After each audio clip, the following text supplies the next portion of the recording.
So today's Thursday. We're a little more than halfway through the week. We're almost to the weekend. I'm really excited. It's just been a really long week. There's been a lot of stuff coming up in my day job, but I'm excited to do something creative with you guys today. Today I'm going to be showing you in a vlog a little bit about my wax casting. I'm going to be experimenting with some textures for a collection that I have coming later in the summer, but I'm excited for it, so I'm planning for it really early. It is finally sunny out today. It has been gloomy and rainy and cloudy and just kind of gross for the last week, and I'm a solar powered human, so I'm really excited and I feel really good. I'm happy to see the sun. I'm happy to go for a walk later, and yeah, let's get started. So as you might have noticed, we're not in my studio today. We're in a little bit of a different place. We're actually at my dining room table. One of the things that I love about wax casting, or rather I should say the wax like carving and the wax buildup process, is that it is really versatile in where you do it. And my studio is in my basement, and sometimes I just get a little bit tired of being in my basement, even though I love my studio. It's just nice to be able to be up like among civilization, and I just love how versatile it is to be able to bring the wax wherever I want. So yeah, you're gonna get to see a little bit more sunshine today, a little bit of a different location. So one of the goals that I have this year is to put out at least five, maybe six online collections on my website.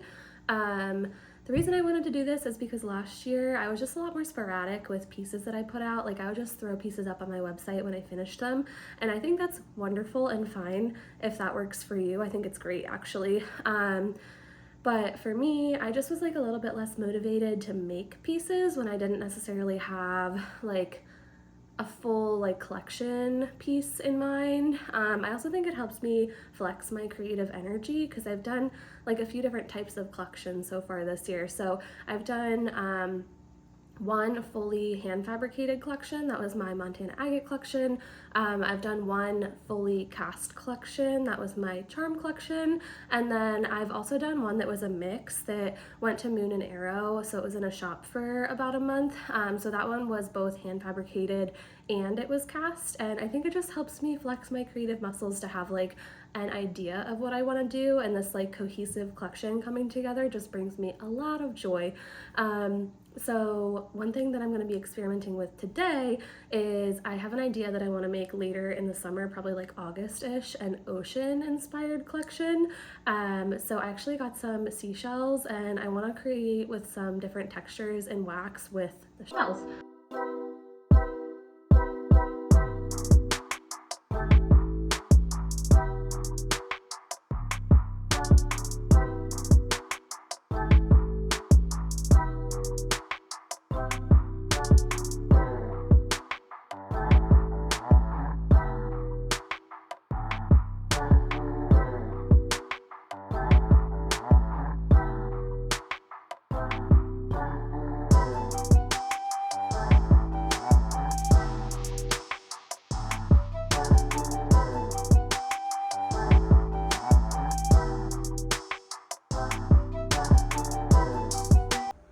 Here's my little shelf of inspiration. It's from the Minimalist Ceramicist.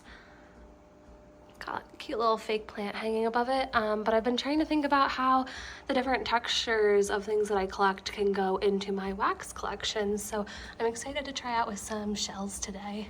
I gathered my supplies. Today is going to be fairly light on supplies compared to most of my metalsmithing days, which have a lot of different supplies. I'm going to be using my soldering iron, which is what I use instead of like a traditional wax pen. I would love to invest in a wax pen one day, but they are pretty pricey. So this is a great like beginner's tool. I think it was like $15-ish off Amazon, and it does come with all of these different heads that you can change it out to. So if you want like thicker pieces or like different types of designs, like you can use all of these different tips. I also use my X-Acto knife to clean the wax off of the wax pen, and like the burnt wax that's on the tip here. If you know of a better way to do that, please let me know, but that's how I do it. I literally just like scrape it off. And then I'm going to be using my blue Ferris wax. I love using this wax for wax buildup. It's very like malleable and flexible. And then my husband got these two seashells off the beach the other day for me, and I grabbed these couple. I wanted to see what kinds of like different textures and designs I can make with the different types of shells. I'll insert a clip of the beach in the next slide. The beach is my happy place. I just love listening to the ocean waves, so it only felt right to like try and make some kind of ocean inspired collection. And then last, I'm going to be working with this wax ring mandrel. This flips and it comes with all these different tips. It has half sizes, and it has all the different sizes for rings. And I love this thing. It was a little bit of an investment. I think it was like $80 from Rio, but if you're working and making wax rings, I would highly recommend it. I love this thing. I was originally using like a tapered wax, just a tapered like ring mandrel, but the issue with that is some of my rings were ending up like tilted because it is a tapered mandrel, and this has like the fixed size all the way across.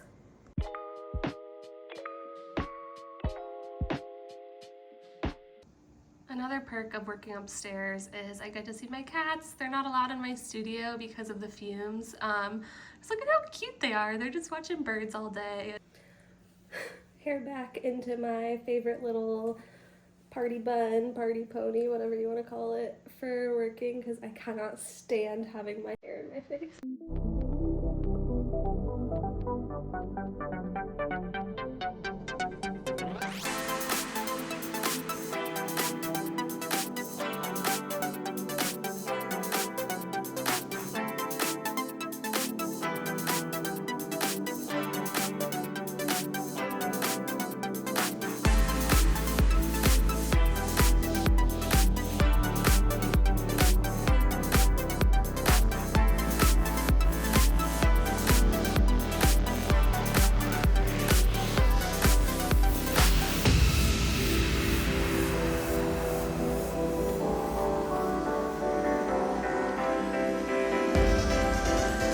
So that piece stuck in this time and came right off the wax mandrel. This is going to be a little bit of learning process for me.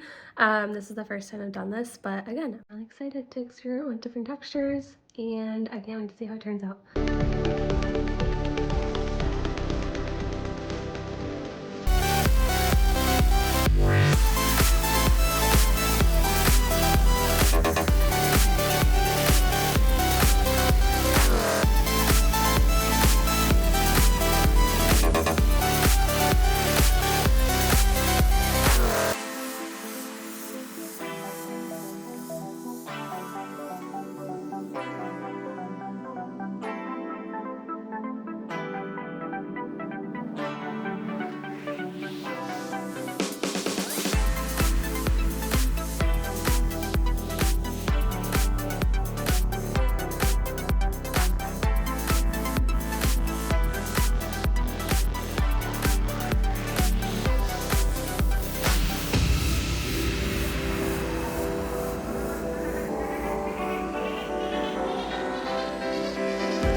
pleased with how this turned out. It looks so cool. It's gonna look so cool in silver.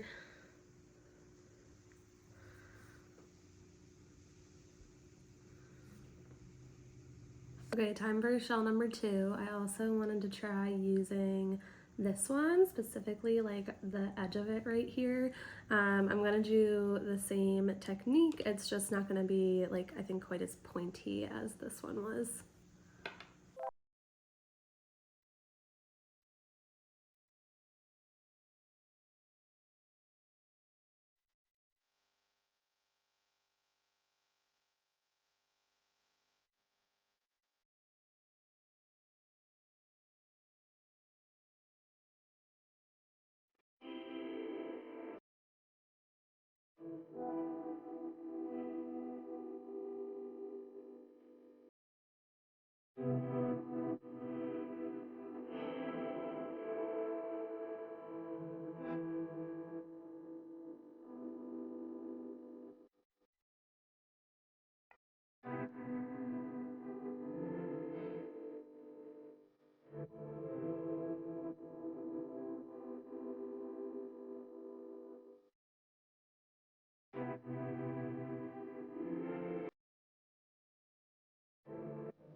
Okay, so I'm really excited about how both of these rings turned out. I'm excited to experiment a little bit more with the textures of the various shells. I think I'm really digging the first shell and just like how deep of a little gut indent that got.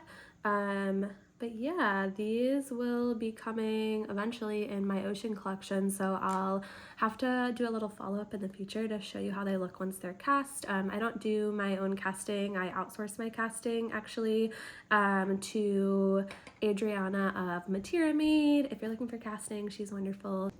So another goal that I have this year is to do more like a mini evergreen collection, and what I mean by that is pieces that will always be available on my website. So they might be a pre-order, they might not be like immediately available, but I work with a lot of stones that are one of a kind, extremely unique. Like those pieces could not be replicated because of just like the pattern on the stones. Like I would never be able to find another one that's exactly like that, but it does break my heart.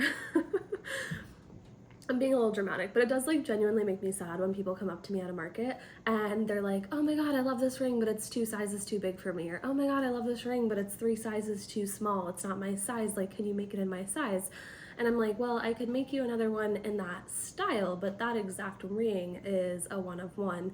And I really can't resize my rings very much. So I am just really excited to be working with wax casting and carving because those allow you to replicate pieces a little bit easier. So one example is I have my little cedar and fern necklaces that I have available on my website, and the goal is for those to always be available. So if you want one a year from now, I'm hopeful that they'll just always be there, and maybe they'll change a little bit. Like maybe I'll make new versions with new ferns, new cedars, new like textures, designs, ideas. But the goal is for them to always be there. So one of the things with these rings today is that it is cool because if I like them, if I fall in love with them, like I could get them molded and I could potentially have them available as pre-orders in whatever size you need.